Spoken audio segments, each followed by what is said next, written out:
the confrontation between the United States and China is about global hegemony, which means who's going to be the biggest player on the geopolitical stage worldwide. And that is not going to go away. And of course, that confrontation will progressively include more and more sectors and relationships between between the countries. It went from trade, and now it's into software. It will go to financial flows. It will stop student flows, and so on and so on and so on. So you get to a situation where you are really almost repeating the history without the similar threat, really, to the United States of the Cold War. And that's where nothing has changed in that. Nothing, I think, is going to change.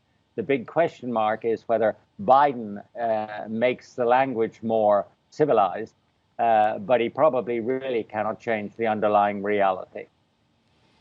Do you fear, David, that Taiwan could be the next domino to go? I think Taiwan is the next domino not to go. And there are two reasons for that. Number one is what has happened in Hong Kong has lost Taiwan for China forever. I mean, the idea of having one country, two systems in Taiwan has now been made anathema to the Taiwanese people. And Taiwan is a democratic country. So, in a sense, the big price that China is paying for Hong Kong is actually Taiwan. Now, will China really carry out its threat to achieve unification with Taiwan by military means?